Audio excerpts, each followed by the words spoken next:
Bigg Boss Malayalam Season 8. But I am not the king. I am the kingmaker. Bigg Boss Season 8. Pre-show അഗ്നി പരീക്ഷ എന്ന് പറയുന്ന ഒരു pre-show കൊണ്ടുവന്ന് Malayalam big boss ഒരു ചരിത്രം കുറിക്കുകയാണ്. അടുത്ത സീസണിന്റെ വിന്നർ സാബുമോൻ മുതൽ അവസാനത്തെ സീസണിന്റെ വിന്നർ അനുമോൾ വരെയുള്ളവരിൽ ഇങ്ങനെ നിൽക്കുകയാണ്. അവർ വരുമോ, ഇവർ വരുമോ എന്നൊക്കെ ചോദിച്ച് ഇവരെ ഫാൻസ് ആയിക്കോട്ടെ, PR ടീമുകളായിക്കോട്ടെ, ഇവരെല്ലാം ഒരു ഡിസ്കഷൻ നടന്നുകൊണ്ടിരിക്കുകയാണ്. ഇവരൊക്കെ ആയിരിക്കുമോ ജഡ്ജസ് ആയിട്ട് വരാൻ സാധ്യതയുള്ളത്? എല്ലാ പ്രാവശ്യം സീസണേക്കാളും ഈ പ്രാവശ്യം ഒരു വ്യത്യാസമുണ്ട്. ജഡ്ജായിട്ട് വരുന്നതിൽ ഒരു സ്ത്രീയുടെ പേര് പറയപ്പെടുന്നത് രഞ്ജിനി ചേച്ചിയാണ്. നമുക്ക് എല്ലാവർക്കും പ്രിയപ്പെട്ട രഞ്ജിനി ചേച്ചിയാണ്. സീസൺ 1-ൽ രഞ്ജിനി ചേച്ചി ഉണ്ടായിരുന്നു. അനീഷ് ചിലപ്പോൾ ഒരു ജഡ്ജായിട്ട് വരാൻ സാധ്യതയുണ്ട്. കാരണം എപ്പോഴും തൻ്റെതായ ഒരു സ്ട്രോങ് നിലപാട് പറയുന്ന ഒരു ആളാണ്. അതുപോലെ തന്നെ ഈ ലിസ്റ്റിലേക്ക് വരാൻ സാധ്യത ഉള്ള വേറൊരാളാണ് അഖിൽ മാരാർ. അദ്ദേഹം എപ്പോഴും സോഷ്യൽ മീഡിയയിൽ വളരെ ആക്റ്റീവായിട്ട് നിൽക്കുന്ന, പല കാര്യങ്ങളെ പറ്റി ഇപ്പം നടക്കുന്ന പല സമകാലിക വിഷയത്തെ പറ്റിയും സംസാരിക്കുന്ന ഒരാൾ കൂടി ആയതുകൊണ്ട് തന്നെ അഖിൽ മാരാർ വരാൻ സാധ്യതയുണ്ട്. ബിഗ് ബോസ് മലയാളം സീസൺ 8 ഇതാണ് ഇപ്പോൾ സോഷ്യൽ മീഡിയയിൽ വളരെയധികം എല്ലാവരും ചർച്ച ചെയ്തുകൊണ്ടിരിക്കുന്നത്. കമന്റ് ബോക്സ് ആയിക്കോട്ടെ, നമുക്ക് വരുന്ന DMs ആയിക്കോട്ടെ, എല്ലായിടത്തും മലയാളം സീസൺ 8 ബിഗ് ബോസ് എന്താണ്, ആരൊക്കെയായിരിക്കാം വരുന്നത്, കണ്ടസ്റ്റൻസ് ആരൊക്കെയാണ് എന്നുള്ളതൊക്കെ ഭയങ്കര ക്യൂരിയസ് ആയിട്ട് എല്ലാവരും നോക്കിക്കൊണ്ടിരിക്കുന്ന ഒരു കാര്യമാണെങ്കിലും എല്ലാ പ്രാവശ്യം സീസണേക്കാളും ഈ പ്രാവശ്യം ഒരു വ്യത്യാസമുണ്ട്. ഒരു പ്രീ-ഷോ അഗ്നി പരീക്ഷ എന്ന് പറയുന്ന ഒരു പ്രീ-ഷോ കൊണ്ടുവന്ന് മലയാളം ബിഗ് ബോസ് ഒരു ചരിത്രം കുറിക്കുകയാണ് എന്ന് വേണമെങ്കിൽ പറയാം.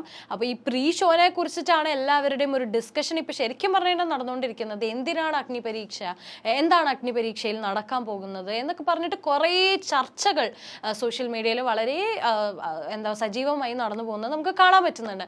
അപ്പോൾ അഗ്നി പരീക്ഷ എന്താണ് എന്ന് പറഞ്ഞുകൊണ്ട് തന്നെ ഞാൻ തുടങ്ങാം. അഗ്നി പരീക്ഷ എന്ന് പറഞ്ഞാൽ കോമണേഴ്സിനെ കൂടി ഉൾപ്പെടുത്തുന്ന രീതിയിൽ എല്ലാ പ്രാവശ്യം സീസണിൽ നിങ്ങൾക്ക് നോക്കിയാൽ അറിയാം, കോമണേഴ്സ് എല്ലാവരും ഉണ്ടാവാറുണ്ട്. അത് നമ്മളെ സാധാരണ ഒരു സെലക്ഷൻ പ്രക്രിയയിലൂടെയാണ് കടന്നുപോയി കോമണേഴ്സിനെ സെലക്ട് ചെയ്യാറ്. പക്ഷെ ഇപ്രാവശ്യം കുറച്ച് വ്യത്യാസമുണ്ട്. ഈ കോമണേഴ്സിനൊരു കോമ്പറ്റീഷൻ വെച്ചുകൊണ്ടാണ് അഗ്നി പരീക്ഷ എന്ന് പറയുന്ന ഒരു ഷോ, ഒരു preshow Bigg Boss Malayalam season 8-ന്റെ ഭാഗമായിട്ട് ഇപ്പോൾ നടക്കാൻ പോകുന്നത് ഏഷ്യാനെറ്റിൽ. സോ അതിനെല്ലാവരും ഭയങ്കര എക്സൈറ്റഡ് ആണ്. കാരണം കൊച്ചിയിൽ വെച്ച് തന്നെയാണ് ഈ പറയുന്ന അഗ്നി പരീക്ഷയുടെ ഒരു ഷോ അല്ലെങ്കിൽ ആ ഒരു പ്ലാറ്റ്ഫോം കണ്ടക്ട് ചെയ്യാൻ പോകുന്നത്. 50ഓളം കോമണേഴ്സ് ആണ് മത്സരിക്കാനുള്ളത് എന്നാണ് നമുക്കിപ്പോൾ കിട്ടുന്ന റിപ്പോർട്ട് അനുസരിച്ച്. അപ്പോൾ ഇവരെല്ലാവരും വളരെ പ്രിപ്പയർഡ് ആണ്. എന്താണ് നടക്കാൻ പോകുന്നത്, കുറേ ഗെയിംസ് ഉണ്ട്, നിങ്ങളുടെ ഫിസിക്കൽ ഫിറ്റ്നസ്, മെൻ്റൽ ഫിറ്റ്നസ്, ഇതെല്ലാം പരീക്ഷിക്കുന്ന രീതിയിലാണ് ഈ പറയുന്ന അഗ്നി പരീക്ഷയുടെ ഷോ നടക്കാൻ പോകുന്നത്.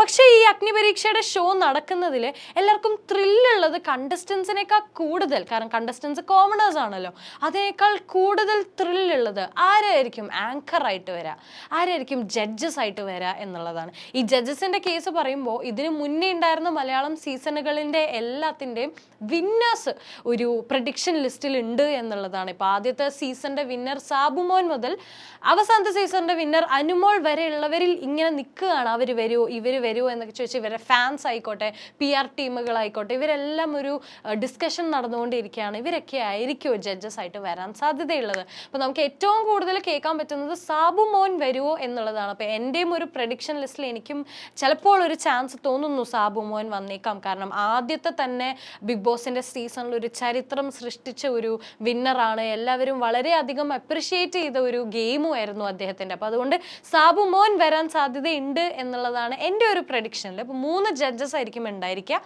പിന്നെ നമുക്ക് അനീഷ്, കാരണം അനീഷ് വളരെയധികം കഴിഞ്ഞ സീസണിൽ അനീഷിൻ്റെ പെർഫോമൻസിനെ എല്ലാവരും അപ്രിഷിയേറ്റ് ചെയ്യുകയും വിന്നേഴ്സ് തന്നെ സെലക്ട് ചെയ്തതിൽ ഒരു കോൺട്രവേഴ്സി ഒക്കെ ഉണ്ടായിരുന്നു. അനീഷ് ചിലപ്പോൾ ഒരു ജഡ്ജായിട്ട് വരാൻ സാധ്യതയുണ്ട്. കാരണം എപ്പോഴും തൻ്റെതായ ഒരു സ്ട്രോങ് നിലപാട് പറയുന്ന ഒരു ആളാണ്. അതുപോലെ തന്നെ ഈ ലിസ്റ്റിലേക്ക് വരാൻ സാധ്യത ഉള്ള വേറൊരാളാണ് അഖിൽ മാരാർ.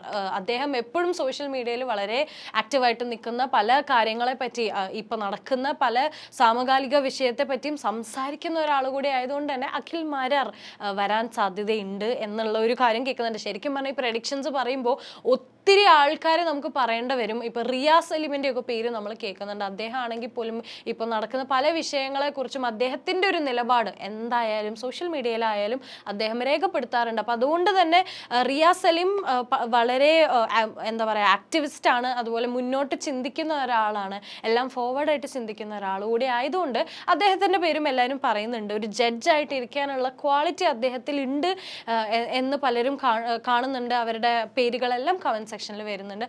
ഇതെല്ലാം പറയുമ്പോൾ നമ്മൾ പറഞ്ഞതെല്ലാം പുരുഷന്മാരുടെ പേരാണ്. അപ്പോൾ ഒരു സ്ത്രീയെങ്കിലും ജഡ്ജായിട്ട് വരണ്ടേ? യെസ്, ഓഫ് കോഴ്സ് ജഡ്ജായിട്ട് വരുന്നതിൽ ഒരു സ്ത്രീയുടെ പേര് പറയപ്പെടുന്നത് രഞ്ജിനി ചേച്ചിയാണ്. നമുക്ക് എല്ലാവർക്കും പ്രിയപ്പെട്ട രഞ്ജിനി ചേച്ചിയാണ്. സീസൺ 1 രഞ്ജിനി ചേച്ചി ഉണ്ടായിരുന്നു. രഞ്ജിനി ചേച്ചിയുടെ ഗെയിമും വളരെ സ്ട്രോങ് ആയിട്ട് തന്നെ മുന്നോട്ട് പോയ ഒരാളാണ്. ഇപ്പോഴും പല എന്താ പറയുക നമ്മുടെ നാട്ടിൽ നടക്കുന്ന പല പ്രശ്നങ്ങൾക്കും രഞ്ജിനി ചേച്ചി മുമ്പിലുണ്ട്. അപ്പോൾ എന്തുകൊണ്ടും ജഡ്ജായിട്ട് ഇരിക്കാൻ ഇത്രയും വർഷത്തെ ഒരു എക്സ്പീരിയൻസ് ഉണ്ട് ആങ്കറിങ് ഫീൽഡിലൊക്കെ. അപ്പോൾ അതുകൊണ്ട് തന്നെ എന്തായാലും ഒരു ഷോയുടെ ജഡ്ജായിട്ട് ഇരിക്കാനുള്ള ക്വാളിറ്റി രഞ്ജിനി ചേച്ചിയിൽ കണ്ടതുകൊണ്ടായിരിക്കണം പ്രേക്ഷകർ രഞ്ജിനി ചേച്ചിയുടെ പേര് ഒരു ഗെസ് ആയിട്ട് പറയുന്നത്. അതുപോലെ തന്നെ പറയുന്ന ഒരു പേരാണ് ശ്വേത മേനോൻ. ശ്വേത ചേച്ചി എന്തുകൊണ്ടും ആപ്റ്റാണ്. പല ഷോസിൻ്റെയും ഏഷ്യാനെറ്റിൽ തന്നെ ആയിക്കോട്ടെ അല്ലാതെ പല ഷോസിൻ്റെയും ജഡ്ജായിട്ട് ഓൾറെഡി ഇരുന്ന എക്സ്പീരിയൻസ് ഉള്ള ആളാണ് ശ്വേത ചേച്ചി. അപ്പോൾ എന്തുകൊണ്ടും ഫീമെയിൽ ജഡ്ജിൻ്റെ ലിസ്റ്റിൽ ശ്വേത ചേച്ചിയും വരാൻ സാധ്യതയുണ്ട് എന്നാണ് എനിക്കും തോന്നുന്നത്. നിങ്ങളുടെ എന്തായാലും അഭിപ്രായം ജസ്റ്റ് ഒന്ന് കമൻറ്റ് സെക്ഷനിൽ പറയുക. നിങ്ങൾക്ക് ആരെയായിരിക്കും തോന്നുന്നുണ്ടാവുക ജഡ്ജായിട്ട് വരാൻ എന്നുള്ളത്. ഇതാണ് ജഡ്ജസിൻ്റെ ഒരു ഏറ്റവും കൂടുതൽ ചർച്ചകൾ ഇവരുടെ പേരിലാണ് നടന്നുകൊണ്ടിരിക്കുന്നത്. ഇനി ആങ്കറിങ്ങിലേക്ക് വരുമ്പോൾ നമ്മൾ കണ്ട പല സീസണുകളിലും നമ്മൾക്ക് ഏറ്റവും പ്രിയപ്പെട്ട ജാസ്മിൻ ജാഫറിൻ്റെ പേര് എല്ലാവരും പറയുന്നുണ്ട്.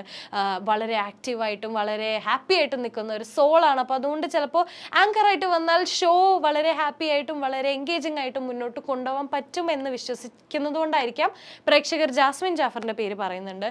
കൂടാതെ റെനീഷ റഹ്മാൻ. റെനീഷ ആണെങ്കിലും ഈ പറഞ്ഞ പോലെ മുന്നത്തെ സീസണിലൊക്കെ വളരെ ആക്റ്റീവായിട്ട് നിൽക്കുകയും അവരുടെ നിലപാട് എല്ലാ സീസണിലും വ്യക്തമായിട്ട് പറയുകയും ഫ്രണ്ട്ഷിപ്പ് പോലും എന്താ പറയുക സ്വന്തം നിലപാടിൽ തന്നെ ഉറച്ചു നിന്നുകൊണ്ട് തന്നെ എല്ലാം അങ്ങനെ ചെയ്യുന്ന ഒരാളായതുകൊണ്ട് ചിലപ്പോൾ ആങ്കറായിട്ട് വന്നാൽ ഈ ഒരു ഷോ മുന്നോട്ട് നല്ല അടിപൊളിയായിട്ട് കൊണ്ടുപോകാൻ പറ്റും എന്നുള്ള പ്രേക്ഷകരുടെ വിശ്വാസമാണ് റെനീഷ റഹ്മാൻ എന്നൊരു പേരിലേക്ക് എത്തിയത്. അതുപോലെ അനു ജോസഫിൻ്റെ പേര് പറയുന്നുണ്ടായിരുന്നു. ആർട്ടിസ്റ്റാണ്, സീരിയലും സിനിമയിലൊക്കെ ഒത്തിരി അഭിനയിച്ചിട്ടുള്ള ഒരു ആർട്ടിസ്റ്റാണ് അനു ജോസഫ്. നമ്മളെ മുൻ മലയാളം സീസണിലൊക്കെ ഉണ്ടായിരുന്നു, ബിഗ് ബോസ് സീസണിൽ ഉണ്ടായിരുന്നു. അപ്പോൾ അനു ചേച്ചിയുടെ പേരും പലവരും പറയുന്നുണ്ടായി വന്നാൽ നല്ലതായിരിക്കും എന്നുള്ള രീതിയിൽ. ഇവരൊക്കെ ആങ്കേഴ്സ് എന്ന് പറയുന്ന ലിസ്റ്റിലാണ്. നമ്മളെ ഷോ അഗ്നിപരീക്ഷ എന്ന് പറയുന്ന ഷോ കോമണേഴ്സ് ആയിട്ട് ജെല്ലായി നിന്ന് നല്ല ആക്റ്റീവായിട്ട് അവരായിട്ട് മിങ്കിൾ ചെയ്ത് അവരുടെ കൂടെ ചേർന്ന് നിന്ന് കൊണ്ടുപോകാൻ പറ്റുന്ന ഒരു ഷോ ആയതുകൊണ്ടായിരിക്കാം ഈ പറയുന്നവരുടെ പേര് ആങ്കേഴ്സ് ലിസ്റ്റിൽ പെടുത്തിയിട്ടുണ്ടാവുക. അതുപോലെ തന്നെ ജഡ്ജസ് ആയിട്ട് വരുമ്പോൾ ചിലപ്പോൾ എനിക്ക് തോന്നുന്നു പ്രേക്ഷകർക്ക് കുറച്ചും കൂടെ കാണാൻ ഉത്സാഹം ഇവരൊക്കെ ജഡ്ജായിട്ട് വന്നാൽ എന്തായിരിക്കും നടക്കാൻ പോകുന്നത്. ഇപ്പോൾ നമ്മൾ പറഞ്ഞ ലിസ്റ്റിൽ റിയാസ് സലീം ഉണ്ടായിരുന്നത് കൊണ്ട് തന്നെ ചിലപ്പോൾ റോബിൻ രാധാകൃഷ്ണനും മറ്റൊരു ജഡ്ജായിട്ട് വന്നാൽ എങ്ങനെയായിരിക്കാം ഈ ഒരു ജഡ്ജിങ് പാനൽ എന്ന് മുന്നോട്ട് പ്രേക്ഷകർ വളരെ എക്സൈറ്റഡോടുകൂടി നോക്കി കാണുന്നുണ്ട്. ചിലപ്പോൾ അതുകൊണ്ടായിരിക്കാം ഈ പേരുകളെല്ലാം ഈ ലിസ്റ്റിൽ ഉള്ളത്. അപ്പം നിങ്ങളുടെ ഒരു പ്രഡിക്ഷൻ എന്താ, ജഡ്ജസ് ആരൊക്കെയായിരിക്കും, ആങ്കേഴ്സ് ആരൊക്കെയായിരിക്കും എന്നുള്ള ഒരു പ്രഡിക്ഷൻ നിങ്ങൾക്കും കൂടെ കമൻറ്റ് സെക്ഷനിൽ പറയാൻ പറ്റിയാൽ നമുക്ക് ഈ പറയുന്ന സോഷ്യൽ മീഡിയ ഈ ഒരു ആക്റ്റീവ് പ്രഡിക്ഷൻ്റെ കൂടെ നമുക്ക് അതും കൂടെ ജോയിൻ ചെയ്ത് കൊണ്ടുപോകാൻ പറ്റും എന്നുള്ളതാണ്.